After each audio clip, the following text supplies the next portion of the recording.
मरने से पहले पूरी दुनिया देखना चाहती हूँ। काश मेरे को मेरी बेटी मैंने ऐसे रखी होती। जहाँ अकेली अकेली लड़कियाँ भी घूम रही थी कि मैं मेरी बेटी के साथ इजीली पूरा वर्ल्ड भी चाहूँ तो घूम सकती हूँ। बहुत कम उम्र में मेरे पिताजी मर गए। इसके बाद हमारे सामने बहुत सारी दिक्कतें आई। Hello guys, welcome back to my YouTube channel. और मुझे कुछ समझ नहीं आ रहा था कि मैं क्या करूँ नेक्स्ट वीडियो के लिए मैं क्या करूँ। तो आज हम इंटरव्यू लेने वाले हैं मम्मी का and we are gonna ask her 10 questions about her life. Let's get into the video. तो अब सवाल पूछते हैं मम्मी से। पहला सवाल, आपका बचपन कैसा था और आपने आपके बचपन में क्या क्या स्ट्रगल फेस करे? मेरा बचपन वैसे अच्छा था, लेकिन मेरे पिताजी को एक बार अचानक से सांप ने काट लिया और इसके बाद उनकी मृत्यु हो गई। बहुत कम उम्र में मेरे पिताजी मर गए। इसके बाद हमारे सामने बहुत सारी दिक्कतें आई। वैसे मेरी खेती बाड़ी अच्छी थी और अनाज भी हो जाता था, घास भी खूब होती थी, पशु भी थे, मुर्गियाँ थी मेरे घर में, बकरियाँ थी, सब था। तो हमारा गुजारा तो हो जाता था कि हम बकरे बेच देते थे, मुर्गों के अंडे बेच देते थे, मुर्गे बेचते थे। और मेरी माँ खजूर के पेड़ से वो पत्तियाँ ला करके झाड़ू बना के भी बेचती थी और वो मिट्टी के चूल्हे बना के भी बेचती थी। तो हमारा गुजारा तो हो जाता था। फिर कभी कभी वो माँ दिहाड़ी मजदूरी पर भी चली जाती थी, तो गुजारा हो जाता था। लेकिन एक महीना हमारे गर्मियों का ऐसा गुजरा, वो महीना आज भी मैं याद करती हूँ, जिसमें हमने सिर्फ आलू, प्याज और दही, 3 चीज़ों से ही पूरा महीना निकाला था। हमारे पास कोई दूसरी सब्जी लाने के भी पैसे नहीं थे। वो बहुत स्ट्रगल वाला वो महीना था मेरे जीवन का। जब आप पहली बार माँ बने तो आपको कैसा अनुभव हुआ था? जब मुझे पता चला कि मैं माँ बनने वाली हूँ तो सबसे बहुत खुशी हुई मुझे। जो एक महिला को जीवन में ये खुशी मिलती है एक संतान की कि मेरा बच्चा है यूँ। और कई उस समय से एक बच्चे के पेट में आने से ही माँ कई प्रकार के सपने देखना शुरू कर देती है कि मैं उसके लिए ये करूँगी, कई प्रकार के सपने, वो यहाँ तक कि उसके पढ़ाई से लेकर भविष्य तक के सारे सपने देख लेती है वो। तो उस समय मेरे को बहुत ही खुशी हुई थी। और बच्चा आने के बाद में व्यक्ति को यूँ, हाँ अब मुझे जीना है, ये उसकी आशा बन जाती है जीवन में। अगर नेगेटिविटी नहीं आती है बच्चे को कि एक माँ के जीवन में बच्चा आने से, और कभी आ भी जाए तो वो हर संघर्ष करते हुए स्वीकार कर लेती है हर परेशानी को। आपकी लाइफ का सबसे खुशहाल दिन कौन सा था? किस दिन आप सबसे ज़्यादा खुश थे? मेरे जीवन का सबसे खुशहाल दिन वो था जब मैं पढ़ लिख करके टीचर बन के एक स्कूल में ज्वाइन करने गई। तब मेरे जीवन का वो सबसे सुखद दिन था। बहुत खुशी हुई मुझे। वो एक बहुत बड़ी स्कूल थी, वहाँ 20-22 का स्टाफ था, 500-600 बच्चे थे और बहुत बड़ी जगह थी। तो मुझे देख करके बहुत ही अच्छा लगा था वहाँ। क्यों? क्योंकि एक तो सबसे पहले बड़ी बात तो ये थी कि मुझे यूँ लगा कि अब मुझे रुपए मिलेंगे हर महीने वो कुछ। ऐसा क्या है जो आप सोचते हो कि आपने लाइफ में थोड़ा डिफरेंट किया होता? मैं मेरे लाइफ में ये सोचती हूँ कि मेरी बेटी को लेकर सोचती हूँ कि मैं काश इसको 12वीं तक मेरे साथ ही रखती और पढ़ाती। इसको एक छोटे बहुत बड़े परिसर से इसको एक छोटे से डब्बे वाले हॉस्टल में मैंने रख दिया। और वहाँ जा कर के जब ये बीमार हुई तो शुरुआत में तो मुझे पता नहीं चला क्या है, लेकिन जब डॉक्टर ने बड़ी बड़ी जांचें लिखी तो उस समय मैं कई दिनों तक स्कूल में रोई। एक दिन तो पूरा दिन सुबह से शाम तक जब रिपोर्ट के बारे में मुझे पता चला मैं रोई थी।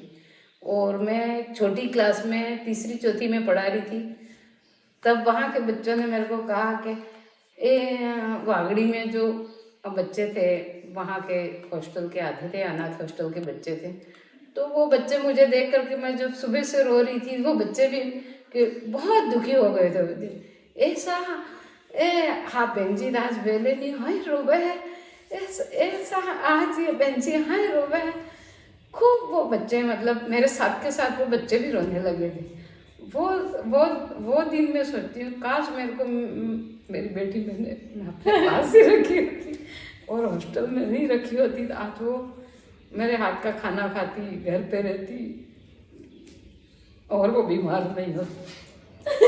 रो कैसे हो आप? लो पानी पियो। इतना बाबू के इंटरव्यू थोड़ी देना था हमने। लो पानी पियो। मैं आपको रोते हुए इंटरनेट पे डाल दूंगी मम्मी, डाल दूँ?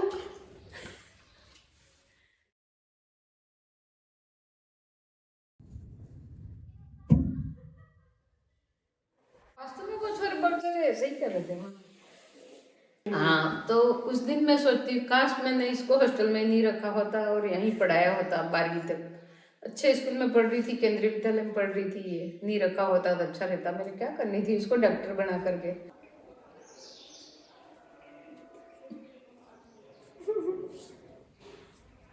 लो चुप हो जाओ। तो फालतू स्ट्रेस नहीं लेना जीवन में। बढ़िया हूँ मैं, कोई दिक्कत नहीं है, एक दवाई खा के जिंदा हूँ, क्या दिक्कत आ रही है?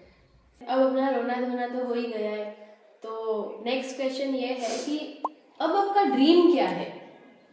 मेरा ड्रीम ये है कि एक तो मैं मरने से पहले पूरी दुनिया देखना चाहती हूँ और फिर मैं चाहती हूँ कि अब मेरे बच्चे भी मेरे साथ साथ पूरी दुनिया देखें, क्योंकि इस संसार में बहुत ही विभिन्नताएं भरी पड़ी है।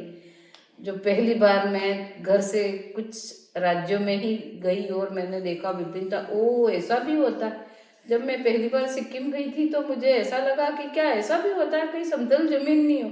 वो मेरा जीवन का आश्चर्य था कि वहाँ पहाड़ियाँ ही पहाड़ियाँ थी।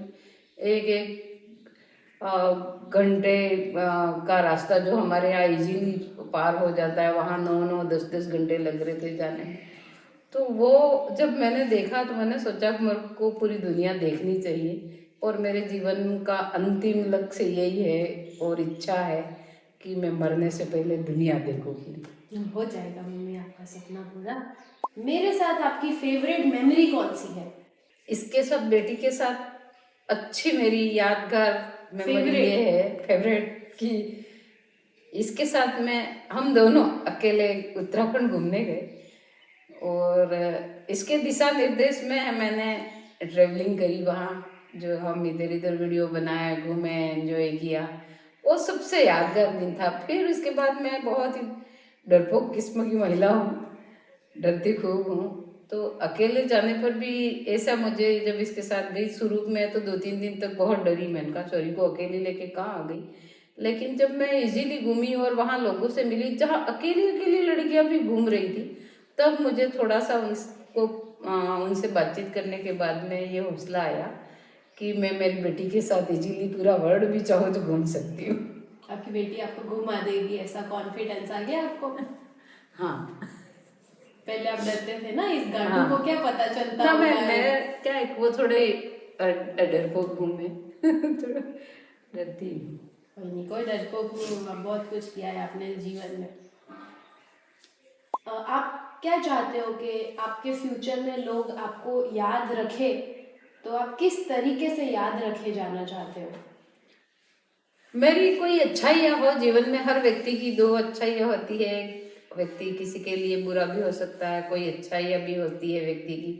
तो मैं चाहती हूँ मेरी बुराइयों को भूल जाए व्यक्ति और मेरी कुछ मैंने किसी के लिए कुछ अच्छा किया हो, उन अच्छाइयों को ही याद करें। मेरे मरने के बाद मेरी बुराइयाँ भूल जाए, एक सपना समझ कर, बस इतना ही चाहती हूँ। जाने के बाद में बुराइयां तो लोग वैसे ही भूल जाते हैं, तो क्या ऐसी बात आपको आपके अंदर बहुत खास लगती है कि इस बात से मुझे याद करना चाहिए? मैं जितना भी सोचती हूँ, मैं दुख के समय हर व्यक्ति के बिन बुलाए मदद करने जाती हूँ। मेरे में ये अच्छाई है, भले वहाँ व्यक्ति बुलाए या ना बुलाए, उसकी भावनाओं को, उस समय को मैं अपने आप में अनुभव कर लेती हूँ और मैं दौड़ करके बिन बुलाए उस समय न रात देखती हूँ, न दिन देखती हूँ, न पैसा देखती हूँ, कुछ भी नहीं देखती हूँ और मैं लोगों की हेल्प के लिए जाती हूँ। तो मेरी इस अच्छाई को लोग याद रखें।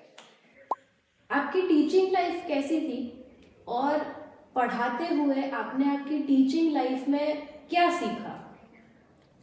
वैसे शुरुआत में तो एक शिक्षक को बहुत सारी समस्या आती है कि कक्षा में जाके कैसे पढ़ाएं उसको इतना ज़्यादा अनुभव नहीं होता है, लेकिन धीरे धीरे मैंने ये सीखा।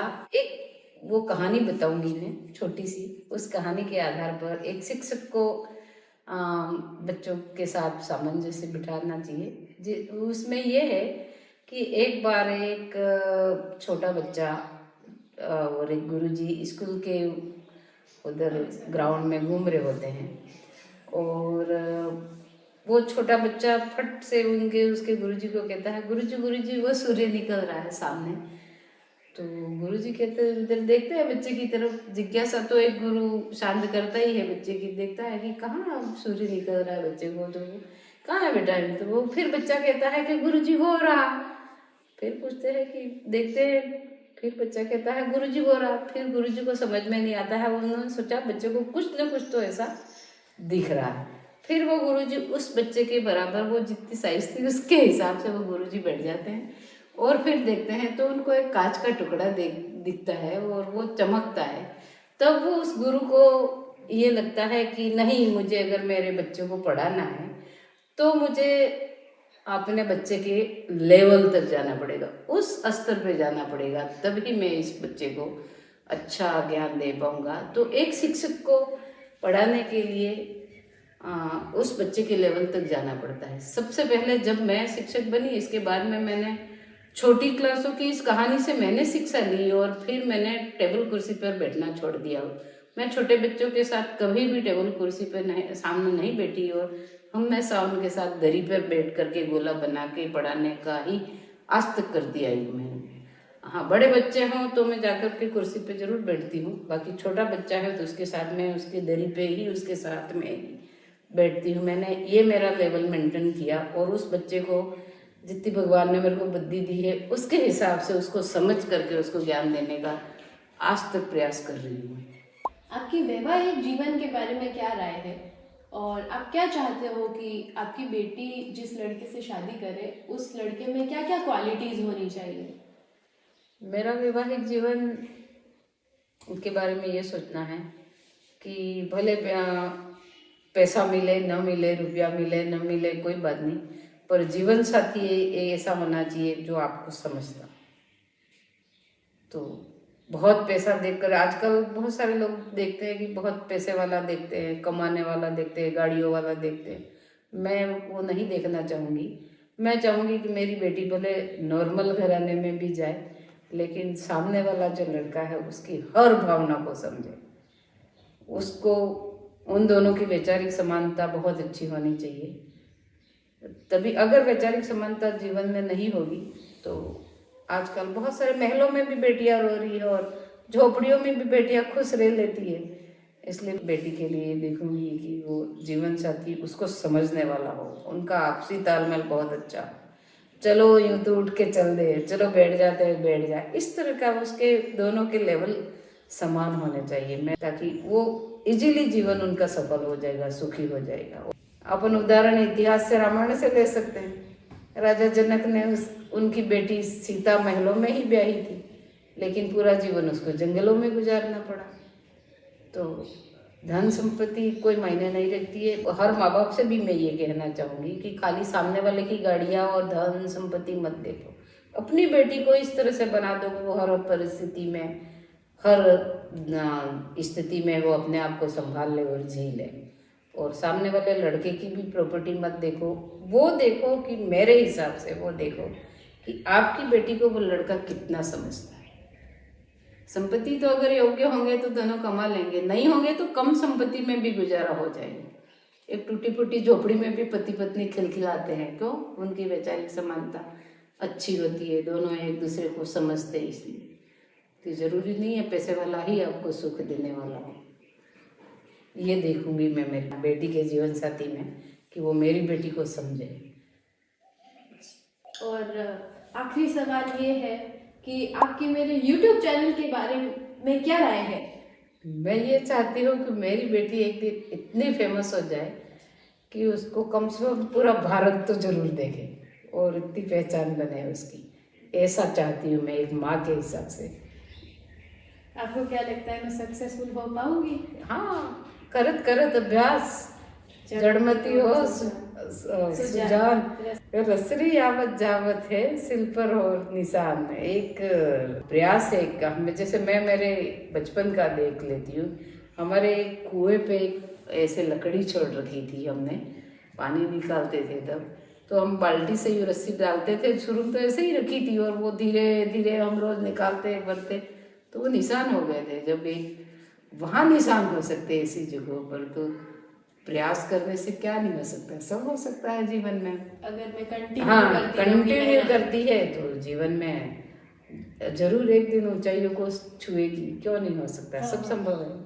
क्योंकि मेरी बेटी ने जितने हर दिन जीती है और मरती है, इतने दुख देखती है ये कि मैं कल्पना भी नहीं कर सकती। कभी कभी तो शुरुआत में, अब तो मैं भी नॉर्मल हो गई हूँ, लेकिन जब शुरू में मैं सोचती थी सारी सारी रात मुझे नींद नहीं आती थी, अब क्या होगा इसके बारे में इतना सोचती थी मैं।